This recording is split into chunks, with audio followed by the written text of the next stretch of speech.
जम्मू के पत्रकार अरफाज अहमद का घर जमींदोज कर दिया गया। 27 नवंबर को जब उनके घर पर बुलडोजर चला तो प्रशासनिक अफसरों के हिस्से की एक दलील थी। कहा गया अरफाज का घर अतिक्रमण कर बनाया गया था। इसके बाद अतिक्रमण रोधी दस्ता पहुंचा, साथ में पुलिस वाले भी थे और पत्रकार अरफाज का घर ढहा दिया गया। लेकिन पत्रकार का कहना है कि यह कार्रवाई सच बोलने की सजा है। दी टेलीग्राफ ने पूरे मामले में एक रिपोर्ट की है। जम्मू के अरफाज अहमद एक डिजिटल न्यूज पोर्टल न्यूज शहर इंडिया चलाते हैं। उनका कहना है कि जिस समय घर तोड़ा जा रहा था तो उनके साथ साथ उनके 2 भाइयों को भी पुलिस ने हिरासत में ले लिया। इस दौरान उन्हें चोटें भी आई। अरफाज का कहना है कि यह कार्रवाई बिना किसी नोटिस के हुई।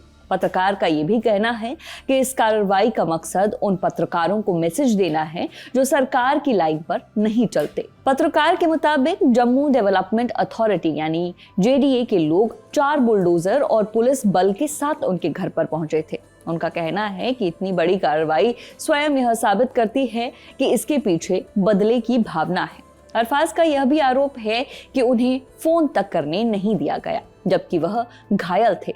वह आगे बताते हैं कि मैंने कहा अगर घर तोड़ना है तो तोड़ दो, लेकिन मुझे अपना काम करने दो, मैं पत्रकार हूं। द हिंदू से बात करते हुए अरफाज ने यह भी बताया कि पहले बठिंडी में भी उनका घर तोड़ा गया था। इसके बाद वह अपने माता पिता के घर शिफ्ट हो गए, लेकिन अब उनका यह घर भी तोड़ दिया गया है। यह घर 40 साल से ज्यादा पुराना था। वह बोले कि उन्होंने जेडीए टीम से थोड़ा समय मांगा, लेकिन उन्हें कोई राहत नहीं दी गई। यह उन लोगों के लिए संदेश है जो ईमानदार और सच बोलने वाली पत्रकारिता करते हैं।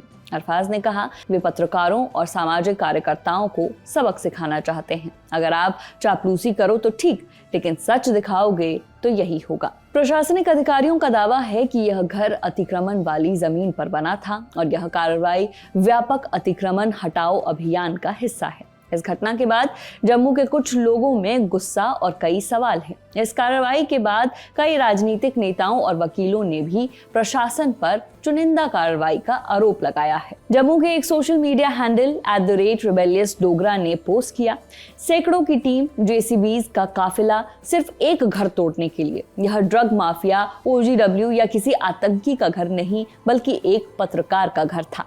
जब अधिकांश सरकारी जमीन पर बीजेपी नेताओं ने कब्जा किया हुआ है, तब आम आदमी को सच बोलने की कीमत चुकानी पड़ती है। इसके अलावा जम्मू कश्मीर नेशनल कॉन्फ्रेंस के नेता और विधायक सज्जाद शाहीन ने ट्वीट कर लिखा, गहरी चिंता की बात है कि जम्मू के बठिंडी में NSI पत्रकार अरफाज अहमद के घर को जेडीए द्वारा बिना किसी पूर्व नोटिस के ढहा दिया गया। पत्रकारों को इस तरह निशाना बनाना और डराने की कोशिश किसी भी लोकतंत्र में अस्वीकार्य है।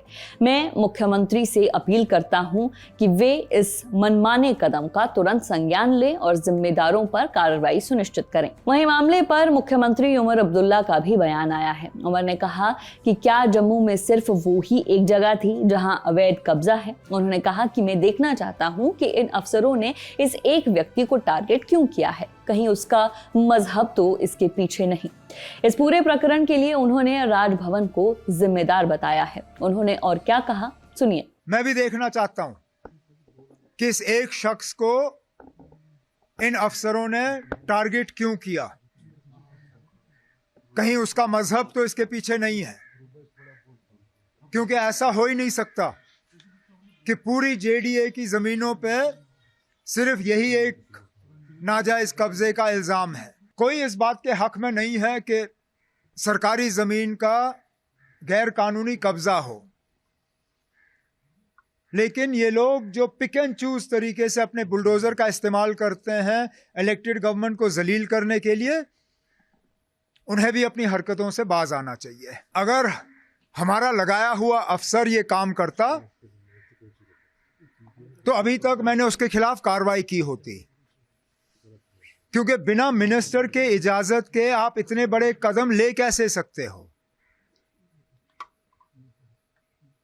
कहीं ना कहीं तो इसमें, जैसे मैंने कहा, मुझे एक साजिश की बू अब दिखनी शुरू हो गई है। इस खबर में फिलहाल इतना ही।